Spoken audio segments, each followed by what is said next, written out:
प्रियात्मन सप्रेम जयजीत आदि मनीश्वर योगेश्वर परम पूज्य सत्य सम्राट सदगुरुदेव सिमनी जी का वचनामृत से एक बूंद। महात्माओं की शीघ्र मरने का कारण। हमारे भारतवर्ष के बहुत से महात्माओं की आयु बहुत कम हुई है।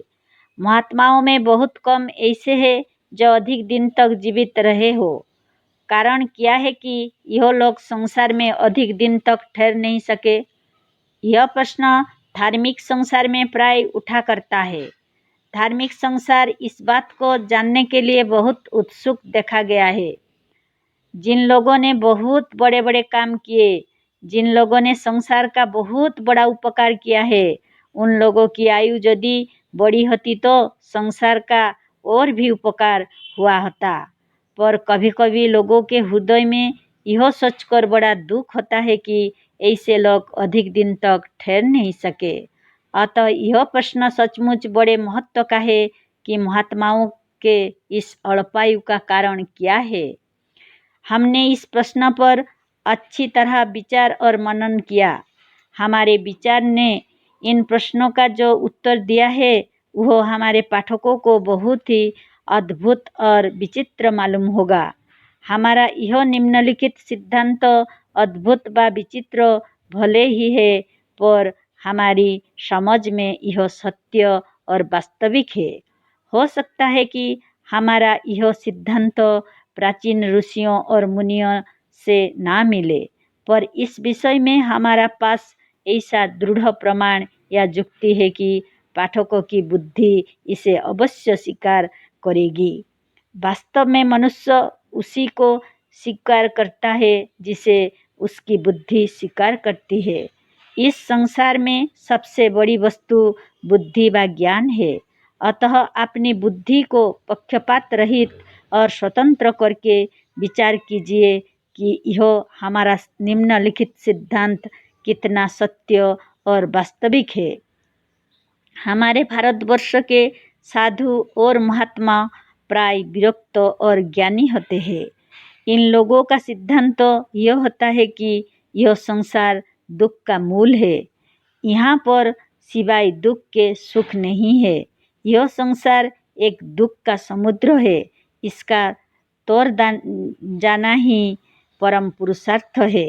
हमारे प्राचीन महात्माओं का यह सिद्धांत कि यह दुख पूर्ण संसार यहाँ तक जल्द छोड़ा जा सके छोड़ देना चाहिए। बस यही कारण है कि ये महात्मागण बहुत जल्द संसार को छोड़ देते हैं, अथवा यह कहिए कि संसार ही इस बात से महात्माओं से रुष्ट होकर उन्हें शीघ्र छोड़ देता या अलग कर देता है। शत्रु का साथ सभी छोड़ देते हैं। महात्मा का शत्रु संसार और संसार के शत्रु महात्मा है। अतः संसार भी महात्माओं को अपना शत्रु समझकर जहाँ तक होता है जल्द छोड़ देता है। अपने प्रिय के पास सभी रहते हैं। कोई अपने देशी के पास नहीं ठहर सकता। महात्मा लोग ईश्वर को प्यार करते और संसार से घृणा करते हैं।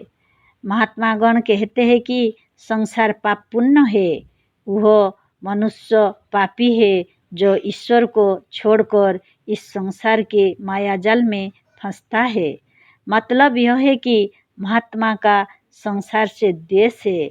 अतः संसार भी महात्माओं से द्वेष करता और उससे शीघ्र ही पृथक हो जाता है। महात्मा कहते हैं कि यह संसार एक सराय है, थोड़ी दिनों के लिए यहाँ आ गए हैं, इसका और हमारा क्या संबंध। यही कारण है कि महात्मा लोग अधिक दिनों तक यहाँ नहीं ठहरते, किंतु शीघ्र वही चले जाते हैं जहाँ पर यह अपना मकान मानते हैं। जो संसार को सराय मानता है वह संसार में अधिक दिन नहीं रह सकता। संसार भी कहता है कि हम मुसाफिरों को यहाँ पर अधिक दिनों तक ना ठहरने देंगे। मुसाफिरों से कौन प्रेम करता है? यही दशा शरीर की भी है। महात्मा कहते हैं कि शरीर महा अपवित्र वस्तु है। महात्मा वैराग्य को अधिक पसंद करते हैं। वैराग्य कहता है कि शरीर कफ, पित्त, मल और मूत्र का घर है, इससे घृणा करनी चाहिए। जब महात्मा शरीर से घृणा करते हैं तो वे ऐसे शरीर में कब तक यहाँ ठहर सकते हैं, या शरीर ही उनके अपने पास कब तक रहेगा। आपको जिस मकान से घृणा है, जिसे आप पापपूर्ण और अपवित्र समझते हैं, उसमें आप अधिक दिन तक नहीं ठहर सकते। इस सिद्धांत का बहुत बड़ा प्रभाव पड़ता है। इससे महात्मागण अतिशीघ्र शरीर से पृथक हो जाते, या शरीर ही उनके इस मंतव्य के कारण देशवश उनसे पृथक हो जाता है। महात्माओं का कहना है कि शरीर रोग का घर है। शरीर पाप की जड़ और अधर्म का कारण है। शरीर सारे अनर्थ का मूल और महा अपवित्र है। शरीर महाविकारवान और नश्वर है।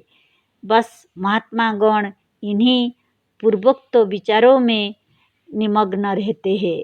जो हर वक्त इसी विचार में मग्न रहता है, उसके लिए शरीर एक आफत ही है।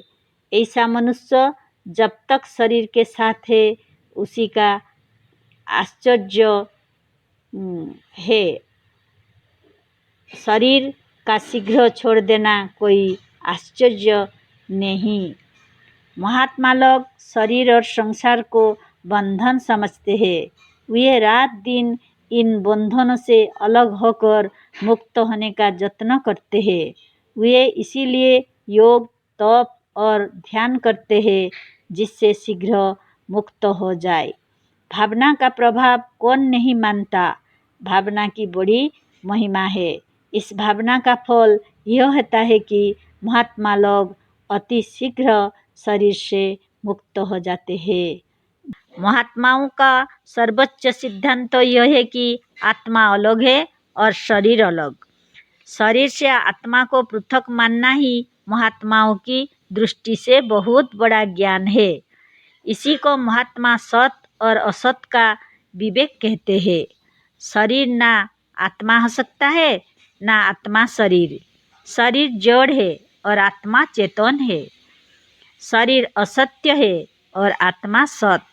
अतः शरीर और आत्मा दोनों एक दूसरे से विरुद्ध धर्म वाले हैं और अलग अलग है। महात्माओं की दृष्टि में इन दोनों का एक समझना महापाप है। इनको अलग अलग समझने का फल यह होता है कि वे सचमुच अलग हो जाते हैं और बहुत जल्द अलग हो जाते हैं। अब सोचना यह है कि क्या यह सिद्धांत निभ्रांत और सत्य है, अथवा इसमें कोई भूल है। हमारी समझ में तो इस सिद्धांत में बहुत बड़ी भूल है। द्वापर के इधर के कुछ महात्माओं का ऐसा सिद्धांत रहा है, पर इसके पूर्व के महात्माओं का भी यही सिद्धांत रहा, यह नहीं मालूम होता। कारण यह है कि बहुत प्राचीन काल के महात्मा थोड़ी आयु के नहीं होते थे, किंतु बहुत प्राचीन काल के महात्माओं की बहुत बड़ी आयु हुई है। यही नहीं, किंतु बहुत से महात्मा तो अमर भी माने जाते हैं। अच्छा, तो इन लोगों के दीर्घ आयु और अमर होने का कारण क्या है? हम कहते हैं कि इसका उत्तर बहुत सरल है। यदि पूर्वोक्त सिद्धांत अकाल मृत्यु के कारण है, तो उनके विरोधी सिद्धांत दीर्घायु या अमर होने के कारण होंगे। विचार करने पर वेदांत के सिद्धांतों में यह नहीं मालूम होता है कि शरीर पृथक है और आत्मा पृथक। वेदांत का मुख्य सिद्धांत तो यह है कि सर्व खलु इदं ब्रह्म, सब कुछ ब्रह्म है। नेह नानास्ति, इस संसार में नानात्व नहीं है। एकमेव अद्वितीयम, एक ब्रह्म ही है, दूसरा कुछ नहीं, और वह अद्वितीय है।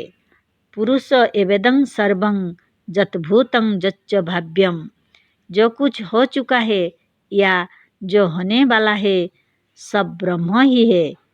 इन पूर्वोक्त वाक्यों से स्पष्ट मालूम होता है कि वेदांत व ब्रह्मज्ञान द्वैतों को स्वीकार नहीं करता, वह सबको ब्रह्म ही मानता है।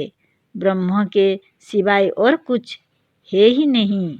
यदि सब कुछ ब्रह्म ही है तो शरीर दूसरी वस्तु कैसे है? हम कहते हैं कि यदि सारा संसार ब्रह्म है और दूसरा कुछ नहीं है तो शरीर उससे अलग कैसे है? ब्रह्म चेतन है और वही सब कुछ है तो शरीर जड़ कैसे है? क्या ब्रह्म जड़ है? यदि ब्रह्म जड़ नहीं है तो संसार और शरीर दोनों जड़ नहीं है। ब्रह्ममय जगत चेतनमय है। जो चेतनमय है वह जड़ कैसे है? चेतन ब्रह्म से उत्पन्न हुआ और हुआ संसार जड़ कैसे हो सकता है? चेतन ब्रह्म यदि संसार में व्यापक है तो संसार जड़ कहाँ रहा? क्या जिसमें या जिस जगह चेतन व्यापक है वही या उसी जगह जड़ता भी रह सकती है? क्या किसी जगह जड़ता भी है जहाँ चेतन ब्रह्म व्यापक नहीं है? जो सर्वव्यापक नहीं वह क्या ब्रह्म अथवा ईश्वर हो सकता है? कभी नहीं। जो सर्वव्यापक नहीं वह क्या ब्रह्म अथवा ईश्वर हो सकता है? कभी नहीं। अब इस अवस्था में शरीर आत्मा से पृथक कैसे हो सकता है? यदि एक ही तत्व विद्यमान है तो शरीर अन्य और आत्मा अन्य कैसे है? वेदांत के इस सिद्धांत से तो शरीर और आत्मा को पृथक पृथक मानना ही अज्ञान मालूम होता है। वास्तव में वही बात है। ब्रह्मज्ञानी कहते हैं कि संसार या द्वैत है ही नहीं। द्वैत जो भासता है वह भ्रम से, अतः संसार व शरीर से आत्मा को पृथक मानना भ्रम है। अच्छा, यदि यह ज्ञान भ्रम है तो इसके अनुसार शरीर से घृणा करना अथवा शरीर को शीघ्र छोड़ देना क्या उचित है? इस सिद्धांत से यह मालूम होता है कि वेदांत के विरुद्ध नानात्व का सिद्धांत ही मृत्यु का कारण है और अद्वैत का सिद्धांत अमृत तत्व का। वेद में कहा भी है कि वही मनुष्य मरता है जो इस संसार में नानात्व अनेकत्व व द्वैतों को देखता है। स मृत्युम आपनोति जो यह नानेव पश्यति। वेदांत का वास्तविक सिद्धांत तो ऐसा नहीं है जिससे मृत्यु हो, किंतु वास्तविक तत्व ऐसा है कि उसे जानकर मनुष्य अमृत तत्व लाभ करता है। उपनिषद या वेदांत कहता है कि अशब्दम अस्पर्शम अरूपम अव्ययम तथा रसम नित्यम अगंध वच्चयत अनादि अनंतं महत परमं ध्रुवं निच्चाच्च त्वं मृत्यु मुखात् प्रमुच्यते। कठोपनिषद। उस अनादि अनंत अव्यय अचल और अटल परमात्मा को जानकर मनुष्य मृत्यु के मुख से छूट जाता है। यही इस मंत्र का भावार्थ है। बहुत से महात्मा कहते हैं कि इस शरीर के छूटने के बाद आत्मा अमर हो जाती है। शरीर से कोई अमर नहीं हो सकता। हम पूछते हैं कि मृत्यु शरीर की होती है व आत्मा की? यदि मृत्यु शरीर की होती है तो शरीर छूट जाने के बाद केवल आत्मा के लिए यह कहना है कि वह मृत्यु के मुख से छूट जाता है। कैसे होगा? जो मरता है वह रहा ही नहीं। आत्मा अमर है तो केवल उसके लिए मृत्यु के मुख से छूटना क्यों कहा जाएगा? फिर हमारा दूसरा प्रश्न यह है कि ऊपर वाले वेद का उपदेश शरीरधारियों के लिए है व जो शरीर छोड़ चुके हैं उन आत्माओं के लिए। यदि शरीरधारियों के लिए है तो जो मृत्यु आने वाली है जिससे सारे शरीरधारी भयभीत हो रहे हैं, वह मृत्यु इस शरीर की होगी या उसकी आत्मा की? यदि शरीर की है और इसी शरीर की मृत्यु से लोग भयभीत है तो उस ईश्वर को जानकर मृत्यु के मुख से छूट जाता है। इस वचन को हम आत्मा के लिए कैसे समझ सकते हैं? यदि उसका जानने वाला मृत्यु के मुख में चला ही जाएगा तो वेद का यह उपदेश निरर्थक और असत्य मालूम होता है। एक शरीरधारी इसे पढ़ रहा है, उसे जानकर मनुष्य मृत्यु के मुख से छूट जाता है। इसका अर्थ पढ़ने वाला तो यह समझेगा कि इसी आने वाली मृत्यु से हम बच जाएंगे। एक बार मर जाने के बाद आत्मा को जन्म का भय रहेगा, मृत्यु का नहीं। जन्म के बाद मृत्यु और मृत्यु के बाद जन्म होता है, मृत्यु नहीं। अतः यह कहना है कि वेद के इस वचन का मतलब यह है कि यह सांसारिक शरीर इस बार छूटेगा। एक बार मृत्यु होगी किंतु मरने के बाद मृत्यु के मुख से छूट जाएगा। यह सिद्धांत बिल्कुल निस्सार और व्यर्थ है। मरने के बाद फिर कौन सी मृत्यु के मुख से छूटेगा? मरने के बाद उसका जन्म होगा, मृत्यु नहीं। यदि यहाँ इस वेद वचन में यह कहा गया होता है कि मरने के बाद ईश्वर का ज्ञानी जन्म के मुख से छूट जाएगा, तब अलबत्ता पूर्व पक्ष का सिद्धांत ठीक होता। वेद ने स्पष्ट कह दिया है, मृत्यु के मुख से छूट जाता है। जन्म को मृत्यु नहीं कह सकते। जन्म लेने पर भी इसी शरीर ही की मृत्यु हो सकती है। अतः वेद का उपदेश इसी आने वाली मृत्यु से बचने के लिए है और वेद के उपदेशों से यह साफ प्रकट होता है कि मनुष्य ब्रह्म को जानकर आने वाली मृत्यु से बच सकता है। अतः हमारे कथा अनुसार ब्रह्मज्ञान इसीलिए है कि मनुष्य मृत्यु से छूट जाए, ना कि वह बहुत जल्द मर जाए। जो मनुष्य ब्रह्म को सचमुच तत्व से जान लेगा वह अवश्य मृत्यु से छूट जाएगा। इसके लिए वेदों और उपनिषद में केवल 1-2 मंत्र नहीं है किंतु सैकड़ों भरे पड़े हैं। शत उपनिषद से कुछ मंत्रों और दिए जाते हैं। इनके अर्थ पर भी विचार कीजिए। तमेव विदित्वा इति मृत्युमेति नान्यः पंथा विद्यते विनाय। अध्याय 3 मंत्र 8। ज एवैको उद्भवे संभवे च ज एतद्धि दूरमृतास्ते भवन्ति। अध्याय 3 मंत्र 1। विश्वस्तेकं परिवेष्टितारमीशं त्वं ज्ञात्वा मृता भवन्ति।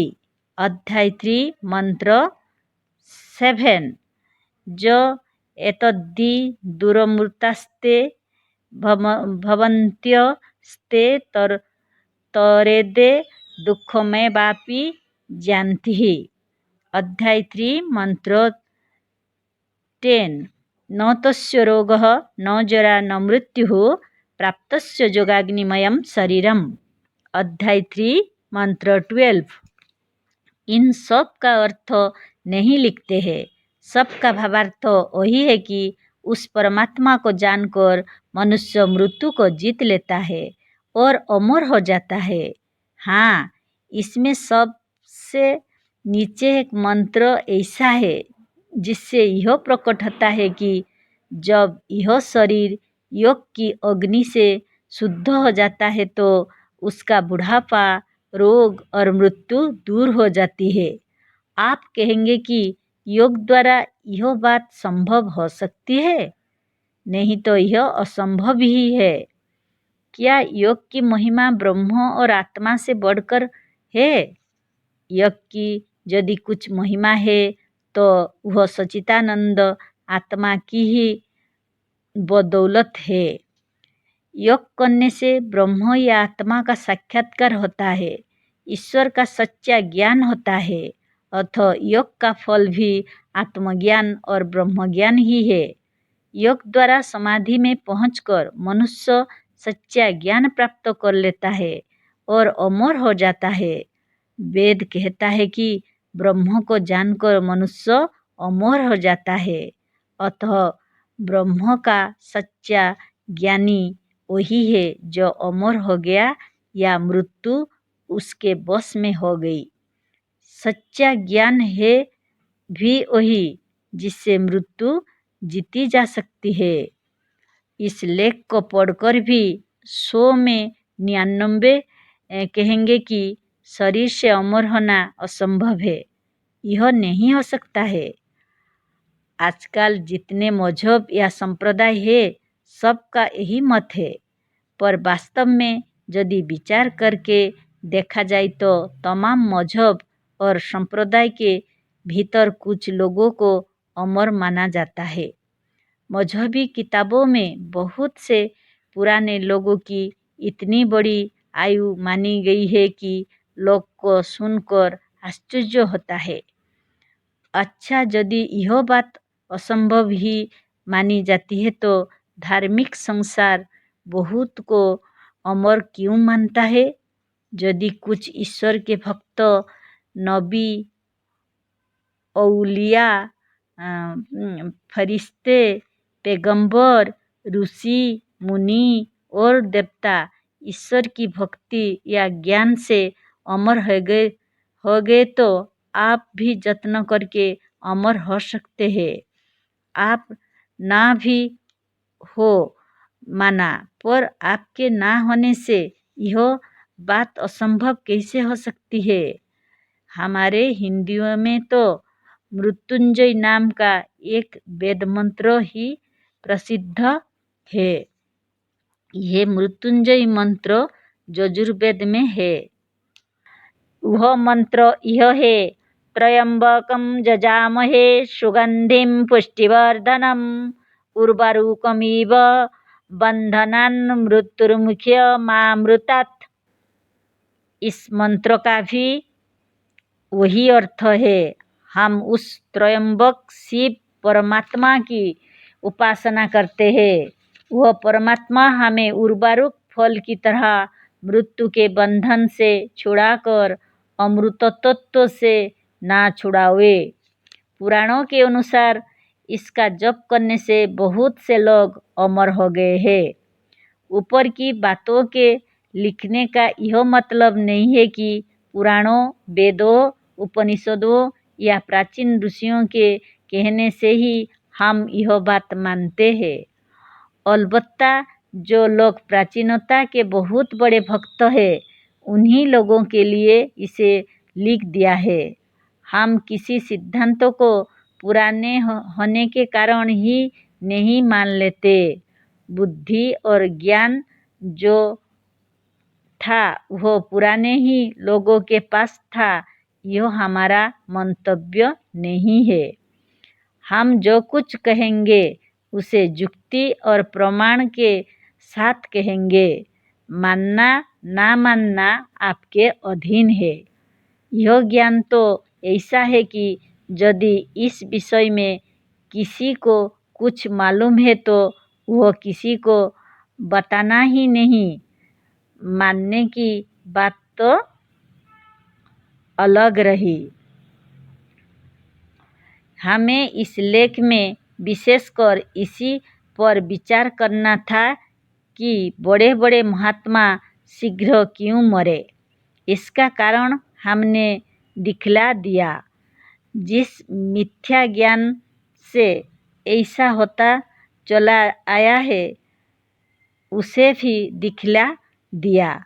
वह सिद्धांत तो ठीक नहीं।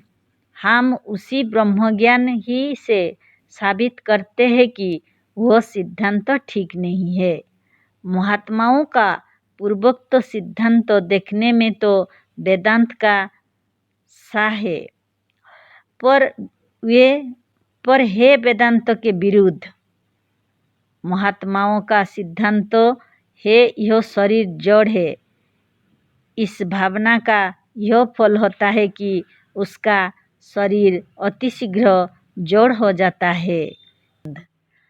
सारा संसार दुखमूल है, विकारवान है अथवा जड़ है, यह मंतव्य वेदांत का नहीं हो सकता। जिस मनुष्य के चारों तरफ जड़ ही जड़ है, उसका शरीर यदि शीघ्र जड़ हो जाए तो क्या आश्चर्य।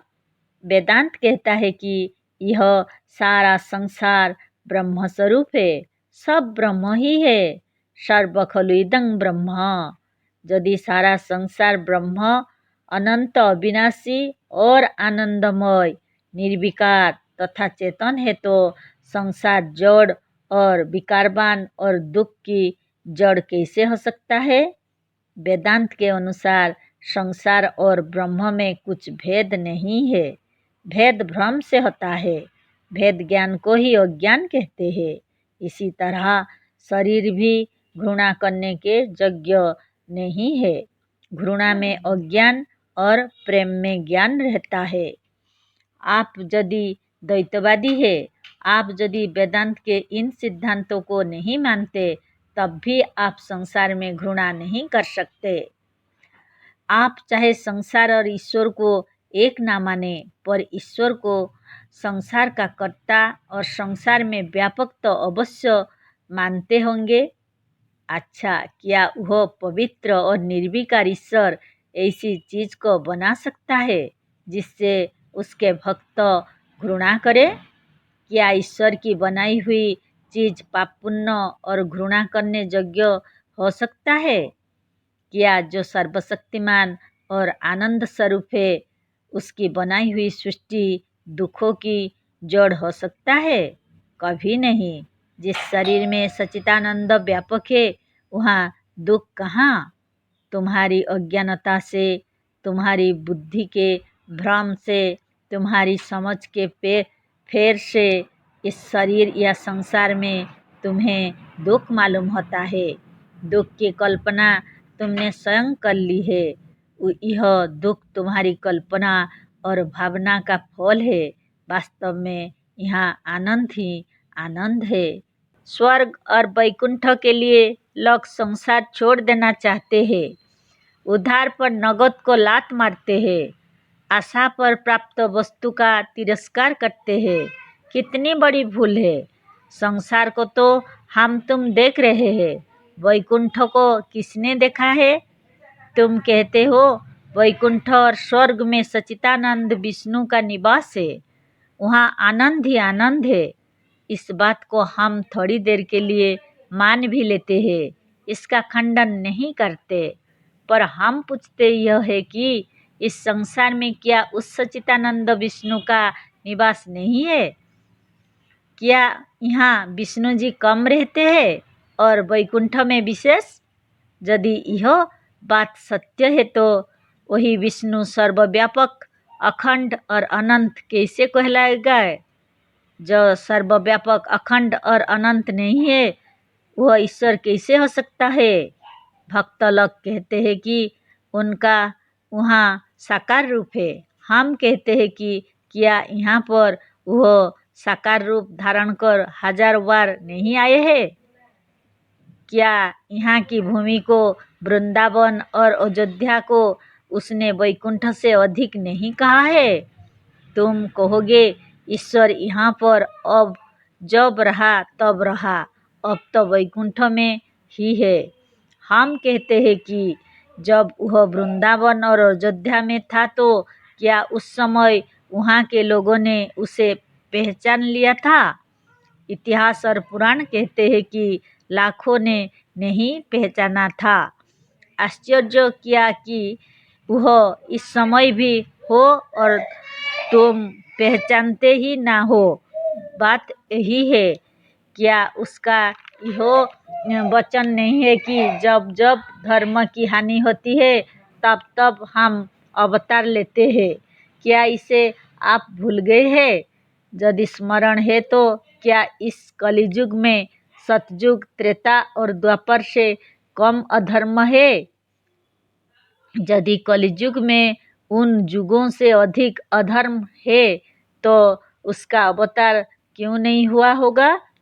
उसकी प्रतिज्ञा सत्य नहीं हो सकती। इस वक्त भी वह संसार में तुम लोगों के बीच वर्तमान है। संत तुलसीदास जी ने तो कहा है, सिया राममय सब जग जानी, करहूँ प्रणाम जरी जुग पानी। रामचरितमानस बालकांड दोहा 7 चौपाई 1। सिया राममय सब जग जानी, करहूँ प्रणाम जरी जुग पानी। रामचरितमानस बालकांड दोहा 7 चौपाई 1। बस यही संसार स्वर्ग और वैकुंठ है। वह ब्रजभूमि जो श्री कृष्ण के रहने की जगह थी, वह संसार ही है। ब्रज गमने इस धातु से ब्रज शब्द बना है। जगत भी गम धातु से बना है। संस्कृत में जो अर्थ ब्रज का है वही अर्थ जगत का है। अतः इसे आप पक्का समझ ले कि जिसे संसार में स्वर्ग और वैकुंठ नहीं मिला, उसे दूसरी जगह नहीं मिलेगा। बहुत से लोग कहते हैं कि विश्वास फलदायक होता है। जो वहाँ वैकुंठ नहीं मानता, उसके लिए वहाँ वैकुंठ नहीं है। हम कहते हैं कि यदि विश्वास ही फलदायक होता है तो यही विश्वास क्यों नहीं करते कि यह संसार ही वैकुंठ और स्वर्ग है? चाहे कुछ हो, सच्ची बात का प्रभाव सब पर कुछ ना कुछ रहता है। यही कारण है कि साधारण लोग सचमुच हृदय से इस संसार को छोड़कर वैकुंठ या स्वर्ग में जाना नहीं चाहते। फिर भी मृत्यु की, परलोक की या वैकुंठ की भावना इतनी बड़ी हो रही है कि लोग मृत्यु को जीतना या अमर होना असंभव समझते हैं। बस यही समझना ही और मनुष्यों की यह भावना ही मृत्यु का कारण है। कथा सुनते हैं, महात्माओं के पास जाते हैं, जहाँ जाते हैं वही यही सुनने में आता है कि तुम्हें एक ना एक दिन अवश्य जाना होगा। काल सबके ऊपर है। हम पूछते हैं, क्या यह काल ईश्वर के भी ऊपर है? वेदांत कहता है कि अयं आत्मा ब्रह्म, स्वयं आत्मा चतुष्पाद। यह आत्मा ब्रह्म है। वही आत्मा ब्रह्म है जो जागृत, स्वप्न, सुषुप्ति और तुरीय 4 अवस्था वाला है। 4 अवस्था वाला यही जीव है, अतः यही ब्रह्म है। वेदांत कहता है कि यह ज्ञान होते ही मनुष्य ब्रह्म हो जाता है, और जब हो जाता है तो पूर्ण रूप से हो जाता है। हो किया जाता है? वेदांत कहता है कि यह जीव ब्रह्म है। ब्रह्म था और ब्रह्म ही रहेगा। तुम ब्रह्म से भिन्न नहीं हो, तुम पूर्ण रूप हो। अतः काल तुम्हारे ऊपर नहीं, तुम काल के ऊपर हो। मृत्यु तुम्हारे बस में है, तुम मृत्यु के बस में नहीं। पर रात दिन सबको मरते देखकर, सबसे यही बात सुनकर लोगों को यह विश्वास हो गया है कि मृत्यु को जीतना कठिन है। यही अज्ञान जनित विश्वास और समझ मृत्यु का कारण है। इसको चित्त से निकाल दो और अमर हो जाओ। जय जीव।